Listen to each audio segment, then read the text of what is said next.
তুই আমার সাথে বেইমানি করছিস কেন? আমি তোর সাথে কি বেইমানি করছি? বেইমানি করিস নাই, তুই আমাকে রেখে এখন অন্য মেয়েকে বিয়ে করতেছিস, এটা বেইমানি না? তোমারে আমি খুব মন থেকেই পছন্দ করছি, কিন্তু তোমরা দুইজন যে আমার এইভাবে ধোকা দিবা আমি ভাবতেও পারি নাই। মা, আপনি কষ্ট পান না খামাখা, মানে আপনি তো জানেন ফাহিম কত দুষ্ট, মানে ঋতুর আসলে কোনো দোষ নাই। ফাহিমের বিয়ে ঠিক হচ্ছে, আমি চাই তুমি ওর বিয়েতে আসবা। ফাহিমের বিয়ে কার সাথে? ও যে ওর বাবার ছোটবেলার বন্ধু, হ্যাঁ তার মেয়ের সাথে বিয়ে ঠিক হয়েছে। প্লিজ ঋতু, তুমি আগের কোনো কিছু মনে দেখো না। ফাহিম কি রাজি?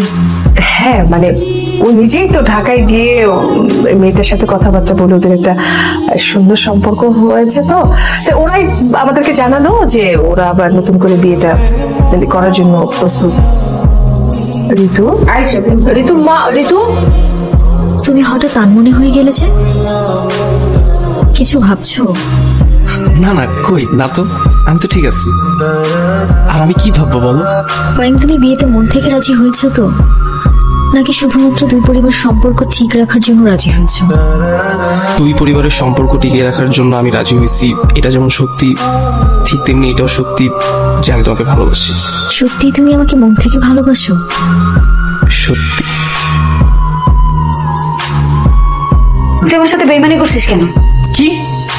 আমি তোর সাথে কি বেইমানি করছি? বেইমানি করিস নাই, তুই আমাকে রেখে এখন অন্য মেয়েকে বিয়ে করতেছিস, এটা বেইমানি না? আমি তোকে বিয়ে করবো এটা আমি কবে বলছি?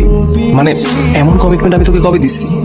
দেশ নাই, কিন্তু তুই তো জানতি আমি তোকে ভালোবাসি।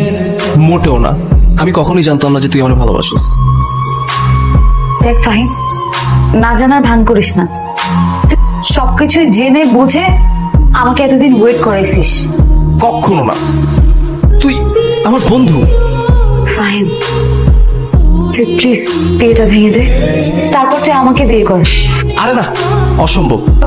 আমি কোনোদিন একবারের জন্য বুঝিনি তুই আমার প্রতি এত সিরিয়াস। আর তার থেকে বড় কথা, আমি কোনোদিন ওইভাবে তোকে দেখিই নি, কিন্তু আজকে তোর চোখে পানি দেখে আমি জানি না কেন আমার কষ্ট হচ্ছে। কিরে বন্ধু, তুই এখন হাঁটাহাঁটি করতেছিস? আমি আসলে বুঝতে পারতেছিলাম, মানে তুই তো ঋতুকে চিনস তাই না? ও তো ছোটবেলার বন্ধু, কিন্তু ও আমাকে ভালোবাসে। কিন্তু আমার তো মনে হচ্ছে আমি বর্ষাকে ভালোবাসি। তারপরও আজকে ঋতুর চোখে যখন পানি দেখলাম, তখন আমার কেন জানি অনেক বেশি কষ্ট লাগলো।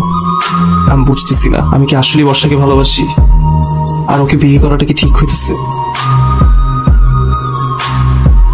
আর মনের মধ্যে দোটান নিয়ে আমি একটা মানুষের সাথে কিভাবে একটা নতুন জীবন শুরু করব? বন্ধু, তুই এক কাম কর, তুই দুইটারে বিয়ে করে ফেলা। আরে ওইটা করতে পারলে তো ভালোই হইতো।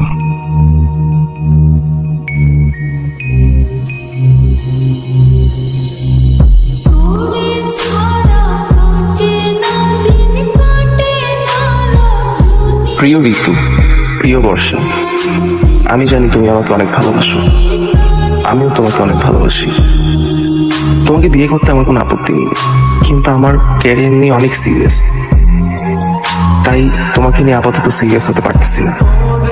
আমি বিদেশ চলে যাচ্ছি, আমাকে মাফ করে দিও। দেশে আসলে দেখা হবে, আমার জন্য দোয়া করো। ইতি, তোমার একমাত্র ভালোবাসা। হাই, তুমি তোমার পাসপোর্ট আর কাগজপত্র ঠিক মতো আনছো তো? আরে হ্যাঁ, সবই আনছি, কোনো কিছুই মিসিং নেই। এই দিনের জন্যই তো আমি অপেক্ষা করতেছিলাম।